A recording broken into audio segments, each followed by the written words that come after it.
Welcome back to Arise Prime Time, where we offer perspectives on the news and talking points of the day. I'm Charles Anyegolu. Now, as the political week reaches its end, a recap of some of the political highlights from the past few days and a behind-the-headlines look at a selection of the big news developments from across Nigeria, where our analysts don't have a crystal ball, but they can certainly dish up their verdicts on the big issues that Nigeria has been grappling with in the week that was. And today, we have the journalist, political affairs commentator, and Arise News analyst, Dr. Constance Ikoku, and Arise News analyst and former chairman of the editorial board of Daily Trust newspaper, Mahmood Jega.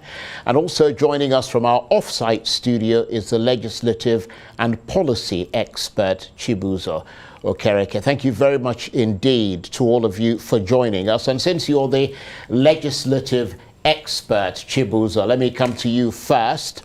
Given that these issues of zoning in the APC grappling with over the leadership of the National Assembly, do you see the party's preferred candidates still being able to muster the support to lead the legislature when that vote comes up in June, bearing in mind that you obviously don't have a crystal ball?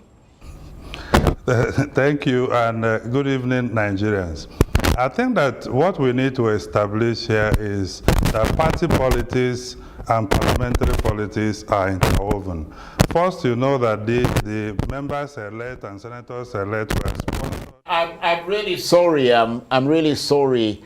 Chibuzo, but your microphone is making some awful crackling noises. It's either rubbing against your shirt or the battery is a bit low. We'll fix that in a minute and we'll come back to you. But let me come to you, Mahmood Jega, with that same question. Given those issues that the APC is grappling with over the leadership of the National Assembly, do you see the party's preferred candidate still being able to muster the support to lead the legislature? Well, I think the latest we had is that the party is reviewing the announced zoning and also the preferred candidates. Although I know in practice it is very difficult to walk back from something like that has been announced. But personally, I thought the party made a mistake in not only zoning positions to geopolitical zones, which is okay, that has been the tradition in Nigerian politics since the Second Republic, but going all out to say this is the anointed candidate, and that is what has brought all this problem. Well, the party still has many aces up its sleeve.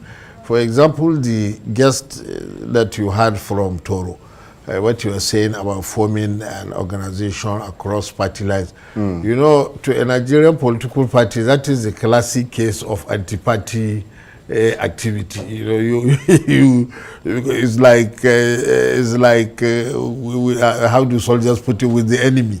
Yes. You should do all this advocacy within your own political party, but to go outside that and mobilize other party members, because if we do that, that is probably the end of the political parties themselves. So the party may still be able to bring the whip down, but if they don't control the situation, then probably, and they also don't change these preferred candidates and allow a wider consultation and more open choice, then probably there is trouble down the road for the APC. Right. Okay. Well, let's return to Chibuzo Okereke, and I apologize for interrupting you, but we had problems with your microphone, and I understand it's fixed there. So let me ask you that same question. Given your legislative experience, do you think the APC, in the circumstances, the issues around zoning that it's grappling with, and what appears to be a rebellion within the party, that it can still those preferred candidates that it's chosen can still muster enough support to lead the National Assembly? Okay, thank you and good evening, Nigerians. I was explaining to you earlier that party politics and parliamentary politics are interwoven. The members elect and senators elect were actually sponsored by different political parties. And the majority party, the APC, has right to strategize on how to take the leadership of the House or Senate, bearing in mind that the Constitution in Section 50 did not prefer any political party to actually emerge, except those with the majority vote. And the simple majority in the House of Rep, for instance, is 181 votes. I take you back to what happened in the U.S. Congress that was just inaugurated. Kevin McCarthy of the Republican Party had a small caucus called the Freedom Caucus that simply did not accept him as the candidate of the party for speakership. And they made certain demands and refused to vote for him. And the election got on for 15 rounds before he made certain concessions, like bringing down the consideration for nomination of impeachment of speaker, motion for impeachment of the speaker, cutting down costs on spending for the office of the speaker, and also other considerations that he made. So those that are against the zoning arrangement of the APC are not actually rebellious, because in a presidentialism, there is complete separation of power, and the Constitution has given the mandate to elect from among themselves the responsibility of who will be the next speaker or otherwise. So what is going on is parliamentary politics. So it's a game of number.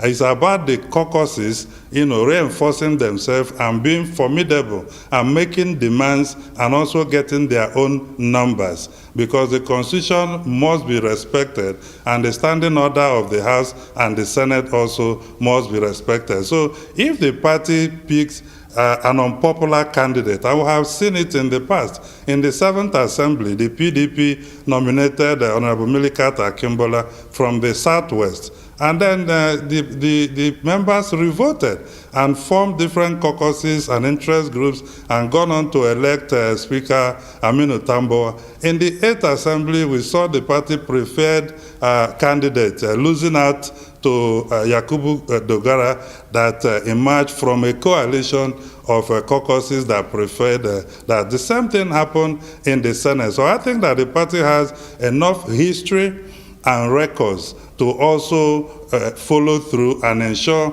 that they consult widely. So, but the party has not committed any crime in announcing their preferred candidate as a strategy to control the leadership of the House. It's now left for those who do not accept that particular choice to form their own alliances and caucuses to fight and overcome that arrangement. Because on the day of the election, the party will not be there to vote. The Constitution in Section 50 said only elected members will elect from among themselves who will be the Speaker or the President of the Senate. Right. Well, obviously the APC has said that it's very cognizant and sensitive to the feelings of its members and that it will try to do something about this. But let me come to you, Dr. Constance Ikuku. I apologize, it's taken a bit of time. I think you missed a turn there, actually, because we had to return to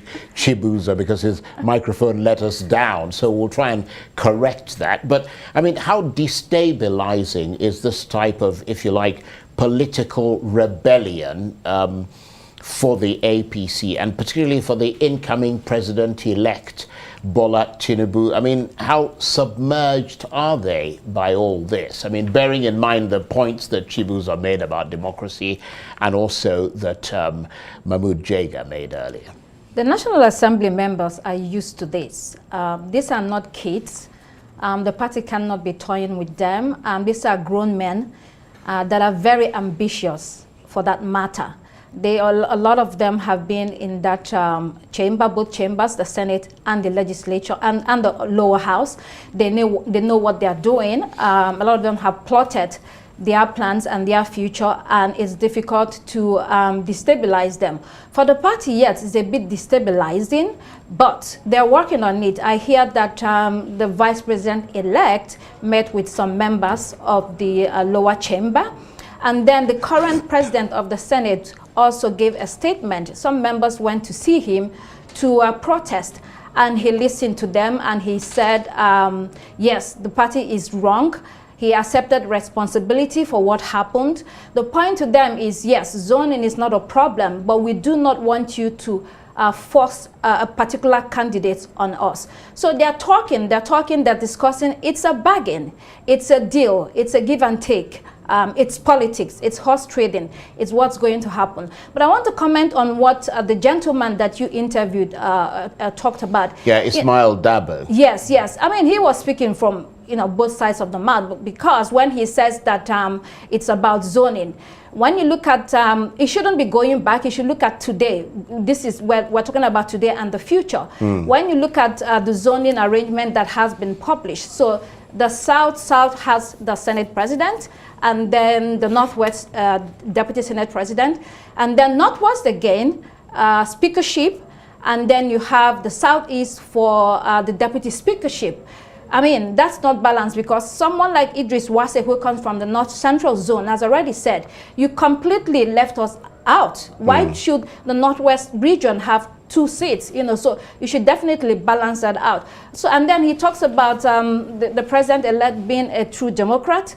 Some people would disagree with him. But the other good point he made is that political associates close to the president-elect are really the ones projecting particular candidates. And because the members know this, that's why they're really up in arms fighting against the party and saying, you know what, you cannot have your way. And on June 13, which is the day that they would vote for the principal members of the National Assembly, all these things have to be resolved. If not, the party will be flawed. Yeah, that's a very good point. And Mahmoud Jega, clearly there is no resolution yet. We saw pictures there of another caucus different from Ismail Dabo's caucus. Those are the pictures. They're meeting the vice president-elect this evening. But as I said, no resolution yet, a lot of complexity there and a lot of potential disruption to what the APC would have wanted, which is all its troops falling in line and a more orderly election and handover at the National Assembly. Well, you're asking me? The problem is that with politicians, you see, when politicians sit down to share offices after the election, it's not like a neutral person from afar sees it, that this is the just and fair thing to do. For politicians, the most important thing is what you brought to the table. How many votes you brought in the election, maybe financial contribution and other types of contribution. That is what usually beclouds the judgment. And outsiders from afar find it difficult and sit down and say, no, but they should have done that. This is a fairer thing to do. But you know, even a lot of the problems that we see in politics, violence and ballot box snatching, it is mostly effort by local political party leaders to position themselves properly for the day when it comes to share the booty. Because there is nothing a politician does not like as when you come and sit down and they say you didn't deliver your area, you didn't deliver your state, you didn't deliver your zone, you didn't do that. And really, in a party meeting, once that is said against you, then you have no voice. You have no voice. Yeah. Outsiders may not see it like that, but this is how party people see it. But still, when you have so many people, members elect in the party protesting, then the party has a serious problem on its hand, because if you go into the election in June like this, then possibly you could have what happened in 2011 when some party members align with members of another party and get elected, maybe like Amin Waziri Tambol became speaker in 2011, and also how Senator Bukola Saraki became Senate president in 2015. So the party has to work and patch up those differences. Yeah, that's a good point. But let's leave that there as we watch the developments unfolding. Let me come to you, Chibuzo Okereke. We're going to shift gears now because the president-elect Bola Tinubu has jetted off to Europe to, we're told, woo foreign investors. His critics say he is sick and has gone for the second part of the treatment he started in France in March. Neither side has provided any evidence to support their claim, so who should we believe? Well, I think that the challenge we are facing is actually the lack of legal framework that support presidential transitions in Nigeria. Unfortunately, that bill came up, but was not assented to. Today, the President had signed Executive Order 14 on presidential transition, but we don't even know the details of that Executive Order except for the Transition Council members that were, announced. So, in other claims, what the President-elect should be doing at this time is being in the country, conducting reviews, holding transition meetings, interviewing the next cabinet members and other senior officials of government, and I think that he can actually stay anywhere in the country to do this. So, and unfortunately, we have had the tradition, of course, coming from an administration that has not made the public communication, a priority.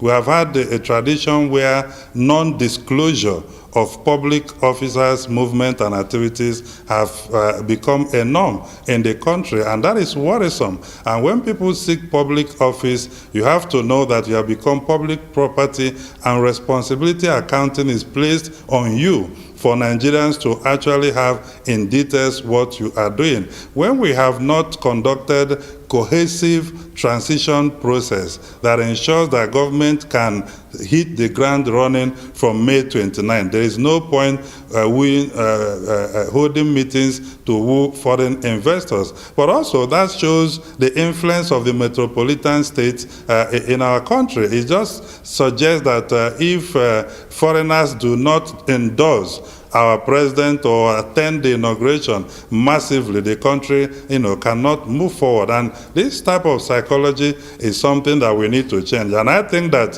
since the president-elect team are not coming in clear terms with what this movement is about, just days to transition, the people are allowed to speculate. And of course, we have to believe the people until there is full disclosure about what this movement, because since he traveled, we have not seen pictures of this foreign engagement and what have you anywhere abroad where he has been. Yeah.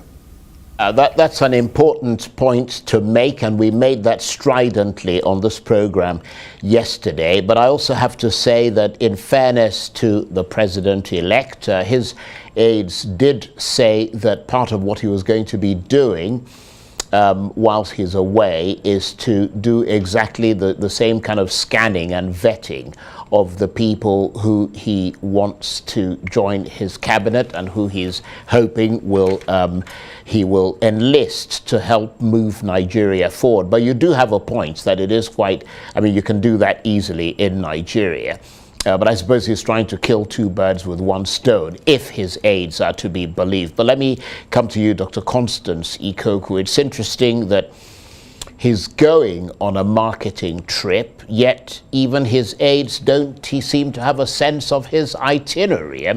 All they seem to know is that he's gone to one country thought to be France. You have to wonder why there's so much mystery and secrecy around something that should be greeted with lots of fanfare.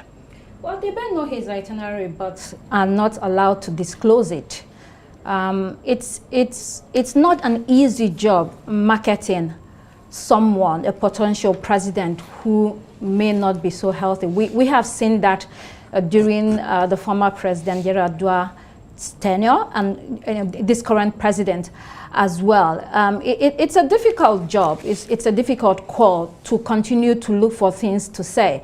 Yeah, some would argue that he's not the president yet, therefore he has the right to use his time as he wishes. That's correct. However, he is a potential employee of the people of Nigeria. Therefore, this might be a sneak peek into what we're going to get. He is an employee of Nigeria. He asked for that employment and he has been given the job. And I want to use an analogy of a bank or a telecoms company. When you go through a competitive process to become the CEO, you're going to be paid. You have a lot of work on your hands.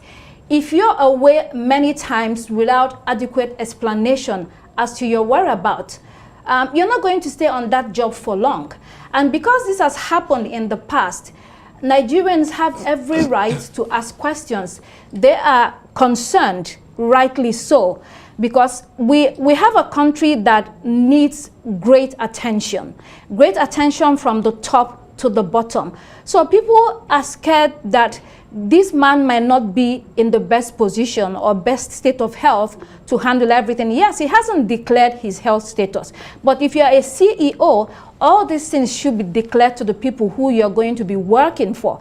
It shouldn't be a big man mentality. I am above you, and so I'm going to come in here, hire servants, they run around the place. No, you are still answerable and liable to the people who went out there to vote for you, although the election is still being contested, so we don't even know what will happen in the near future. Right. The point is that they need to be more transparent about the whereabouts of the person who will be our leader. Very sound observation there. And Mahmoud Jega, some have suggested that this issue of health has become so important that perhaps it should be the job of the people who are going into office to declare their state of health, just like they declare their assets to the Code of Conduct Bureau. Well, what do you reckon? Well, these are two different things. For now, the president-elect is not the president, so possibly the requirements that we can make on him are slightly less than you probably do for a sitting president. But he has to declare his assets before he goes. Before he becomes president, he can do that on May 28th. So the trouble is that, of course, there are only a few days to go. Unless there is some judicial change. There are only a few days to go before he actually becomes the president. Now, at that time, obviously, the public has a right to make demands about what you said about the declaration of assets. We were discussing that 2 days ago. Is a problem because nobody will take political office unless he declares assets, but unfortunately, they do it privately. It is your own choice if you want to make that public. And I think the last president that did that was Eladua in 2007. Now, about health also. Certainly, by the time you take over as the president of the Federal Republic, then the public has a right to be asking questions, especially if you have to travel. Our only hope and expectation is that right now, the time is not being wasted. Wherever the president-elect is, we hope he is planning on major policies as well as personnel for the incoming administration, because nobody wants to see what happened in 2015 when President Buhari came in, then sat down, began calling permanent secretaries one by one and said that is a transition, and it took 6 months, 3 months to appoint secretary to the government and chief of staff and national security advisor, 4 months to change service chiefs, and 6 months to appoint ministers. Now, that is hitting the ground, lying down. Certainly not running. As it were. And we don't expect the next administration to do anything of the sort, even though there was an attempt to make it law, but it didn't become law. But still, I mean, that's good governance, and that's what we expect. Right, okay. And I did say, Dr. Constance Ikoku, that we would try and correct that gap where we skipped over twice to to Chibuzo Okereke. These are the dying moments of the program, I'm afraid. So let me ask you this question and shift gears away from what we're talking about a moment ago, but staying with the president-elect. The Director General of the P2B Campaign Council, Akin Osuntokun, has written a very interesting article on the back page of this day newspaper, one of his Dialogue with Nigeria series, where he talks about Bola Tinubu's recent trip to Port Harcourt, his reference in a speech to the corruption in the judiciary, which he attributed to the squalor that judges live in. That's Tinubu who made that attribution. Saying that we must fight that squalor. Mr. Osuntokun suggesting that it was pretty audacious of Mr. Tinubu to speak like that, and some have interpreted it as Tinubu trying to influence the judiciary. What's your interpretation of that? Well, the president-elect's argument or observation is correct in that most judges are not well paid. Not only judges, I think the entire civil service, they don't have or they don't earn living wages. Yeah. Apart from the civil service, a majority of Nigerians... And we've got about a minute left, so just make it brief. A majority of Nigerians do not earn living wages, so that has to be corrected. But you have to create wealth within the country before you can do that. But that coming from a president-elect like Bola Ahmed Tinubu, to some people may be laughable. He doesn't have a good perception, or people do not have a good perception about him with regard to corruption, given his history, so many things concerning him, his name, his age, his qualifications, his source of wealth. All these things have been questioned and are still being questioned. So some might say that he's not the right person to talk about corruption. But here you go, he's the president-elect. And on that note, I want to thank you very much indeed, Dr. Constance Ikweku, who's a journalist, political affairs commentator and a Rise News analyst, and Mahmood Jega, who's a Rise News analyst and former chairman of the editorial board of Daily Trust newspaper, and also the legislative and policy expert, Chibuzo Okereke. Thank you very much indeed. That's it for this edition of Arise Prime Time. Join us again next week. From me and the entire team here in Abuja, bye-bye, and thank you for watching.